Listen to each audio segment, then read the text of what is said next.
क्रिस्त में प्यारे भाई और बहनों, आज का मनन का हमारा विषय है संत मत्ती का सुसमाचार अध्याय 25 प्रसंग 14 से।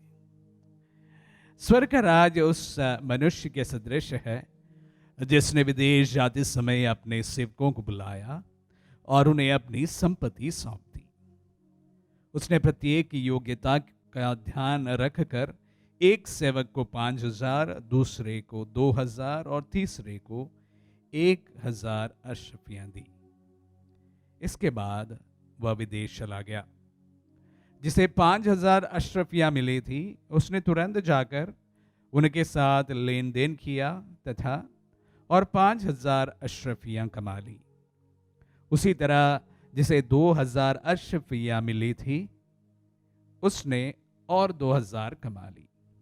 लेकिन जिसे 1,000 अशरफियां मिली थी वह गया और उसने भूमि खोदकर अपने स्वामी का धन छिपा दिया। बहुत समय के बाद उन सेवकों के स्वामी ने लौटकर उनसे लेखा लिया। जिसे 5,000 अशरफियां मिली थी उसने और 5,000 कमा लिया। स्वामी, आपने मुझे 5,000 अशरफियां सौंपी थी, देखिए मैंने और 5,000 कमाए। उनके स्वामी ने उनसे कहा, शाबाश भले और ईमानदार सेवक, तुम थोड़े में ईमानदार रहे, मैं तुम्हें बहुत पर नियुक्त करूंगा। इसके बाद वह आया जिसे 2,000 अशरफियां मिली थी। उसने कहा, स्वामी, आपने मुझे 2,000 अशरफियां सौंपी थी, देखिए मैंने और 2,000 कमाई। उसके स्वामी ने उससे कहा, शाबाश भले और ईमानदार सेवक, तुम थोड़े में ईमानदार रहे, मैं तुम्हें बहुत पर नियुक्त करूंगा। अंत में वह आया जिसे 1,000 अशरफियां मिली थी। उसने कहा, स्वामी, मुझे मालूम था कि आप कठोर हैं। आपने जहां नहीं बोया वहां लूटते हैं, जहां नहीं बिखेरा वहां बटोरते हैं। इसलिए मैं डर गया और मैंने जाकर आपका धन भूमि में छिपा दिया। देखिए यह आपका है, इसे लौटाता हूं। स्वामी ने उसे उत्तर दिया, दुष्ट और आलसी सेवक, मुझे मालूम था कि मैंने जहां नहीं बोया वहां लूटता हूं और जहां नहीं बिखेरा वहां बटोरता हूं। तो तुझे मेरा धन महाजनों के यहां जमा करना चाहिए था, तब मैं लौटने पर उससे सूद के साथ वसूल कर लेता। वचन आगे भी बढ़ते हैं, लेकिन हमारा मनन का विषय यहां तक है। प्यारे भाई और बहनों, बहुत ही प्रचलित, बहुत ही सरल, समझने में और भी सरल प्रभु का एक दृष्टांत फिर से दोहराना चाहूंगा। ये एक दृष्टांत है। स्वामी के पास या राजा के पास 3 सेवक, एक को 5,000, दूसरे को 2,000 और तीसरे को 1,000 अशरफियां सौंपी। इस पर एक चीज ध्यान देना चाहिए, 3 सेवक थे और तीनों को प्रभु ने एक समान अशरफियां नहीं सौंपी। किसी को 5,000, किसी को 2,000, किसी को 1,000। यही सवाल होता है कि तीनों को 5-5 हजार अशरफियां क्यों नहीं सौंपी। हम जानते हैं कि ईश्वर पक्षपात नहीं करता है। ऐसी परिप्रेक्ष्य में इस दृष्टांत में होना यही चाहिए था कि सबको बराबर से अशरफियां प्रभु या ईश्वर या राजा सौंपे होते, पर ऐसा हुआ नहीं। सबसे प्रथम ध्यान देने वाली बात, किसी को 5,000, किसी को 2,000 और किसी को 1,000। उसका एक कारण यह हो सकता है कि स्वामी को अपने सेवकों का अच्छी तरह से पता था कि किस में कितना दम है, और शायद इसी वजह से प्रभु ने किसी को 5,000 दिया उनकी क्षमता के अनुसार, किसी को 2,000 दिया उनकी क्षमता के अनुसार, और किसी को 1,000 दिया उनकी क्षमता के अनुसार। हालांकि 5,000 और 2,000 जो अशरफियां पाए थे, दोनों ने एक ही काम किया। 5 जो कमाए थे वो 5 और कमाए, 5,000 और कमाए, 2,000 पाए थे, वो 2,000 और कमाए।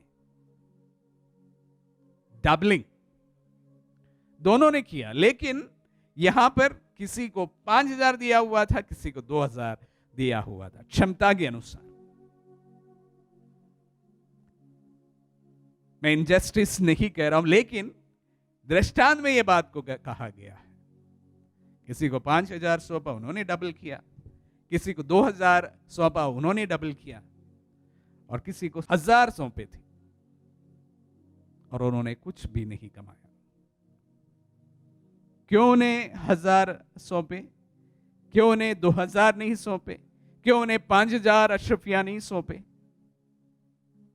शायद स्वामी को कोई पूर्व अनुभव रहा होगा, जिससे वह अपने एक प्रकार से सेवकों का क्षमता के बारे में जानकारी उन्होंने हासिल की होगी। चाहे कोई भी हो, उसके बाद जो हुआ वो हमारे सामने। 1,000 जिन्होंने अशरफियां दी गई थी, कुछ नहीं कमा पाया। और स्वामी उन्हें कहते हैं निकम्मे और आलसी सेवक। निकम्मे और आलसी सेवक। मैं अक्सर इस बात को हमेशा दोहराता रहता हूं। ईश्वर पक्षपात नहीं करता है। हर एक इंसान के जीवन में मौका जरूर प्राप्त होता है, जिंदगी में आगे बढ़ने का, तरक्की करने का, सफल होने का। हर एक इंसान के जीवन में कहीं ना कहीं एक ब्रेक मिलता है। इसके बावजूद भी हम जानते हैं कुछ लोग बहुत सफल होते हैं, कुछ लोग सफल नहीं हो पाता है। इसका कारण क्या है? इसका ठोस कारण आज के इस दृष्टांत में प्रभु हमारे सामने रखा है। आलसीपन, निकम्मापन।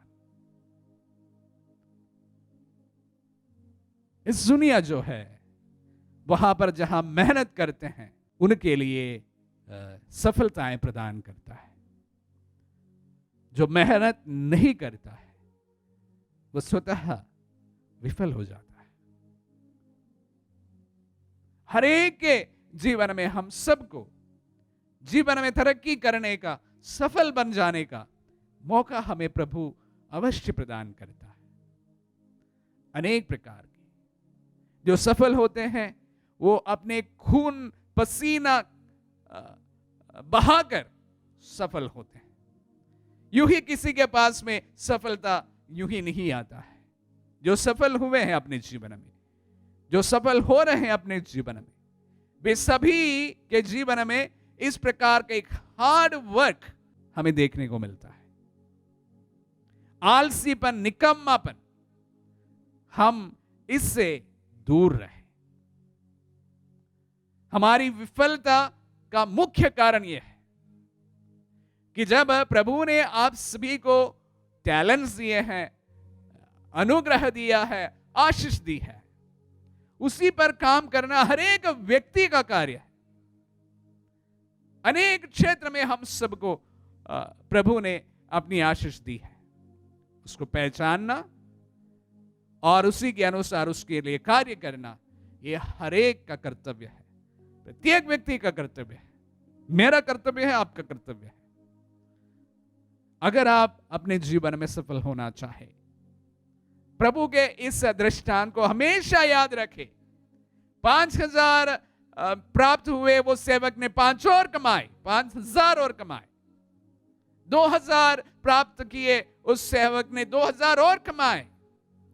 जो आलसी था उसने कुछ भी नहीं कमाया और प्रभु ने उसे, स्वामी ने उसे निकाल दिया, और जो उसके पास था वो भी ले लिया गया। आलसीपन, निकम्मापन और हमारे जीवन में कोई फोकस नहीं होना, ये सब हमारे जीवन को विफलता की ओर लेके चलते हैं। एक सफल व्यक्ति हमेशा अपने कार्यों पर दृढ़ संकल्प के साथ में आगे बढ़ता है। जिनके पास में कोई दृढ़ संकल्प नहीं, कोई ठोस एम नहीं, कोई लक्ष्य नहीं, यहां बहता वहां बहता, यहां चलता वहां चलता, ऐसे व्यक्ति सफलता की ओर नहीं हो पाएगा।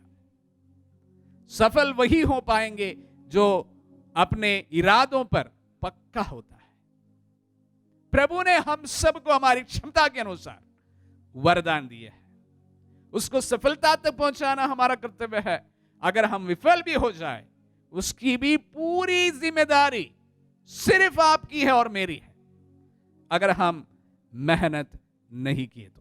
प्रभु आपके सामने जो मौका प्रदान आपको करते हैं, उससे दोनों हाथों से गले लगा लीजिए और कठोर परिश्रम करते हुए पक्के इरादे के साथ में आपको जो कार्य करने के लिए प्रभु दे दिए हैं, वरदान दिए हैं, आशीष दी है, उसकी ओर आगे बढ़ते जाए।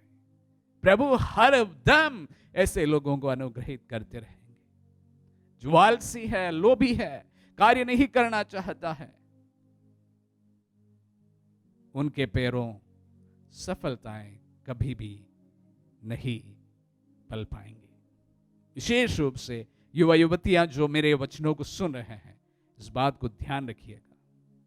आपको जो पढ़ने का समय है, आपको आगे बढ़ने का जो समय है, ये वापस कभी नहीं आएगा। अशरफियों को दिया हुआ ये समय होता है। ये अपने जीवन में पूरी तरह से लगन के साथ अगर आप परिश्रम करते हैं, मैं 100% आप सभी को यहां से कहना चाहूंगा कि प्रभु की आशीष उससे ज्यादा आपके जीवन में रहेंगे। या उस समय आप बिल्कुल एमलेस होकर अपने जीवन को आलसीपन के साथ में बिताएंगे, तो कभी भी आप सफल नहीं हो पाएंगे। प्रभु के दिए हुए वरदानों को पहचाने हर एक व्यक्ति, विशेष रूप से युवा युवतियों, बच्चों को मैं कहना चाहूंगा, आपको अनेक क्षेत्र में प्रभु ने वरदान दिए है, उसको पहचानिए। प्रभु चाहता है कि आप उसको और भी बेहतर बनाएं। समय उसी का है, कर्मठ होकर कार्य करने का समय है। प्रभु सभी को अनुग्रह प्रदान करे। आमीन।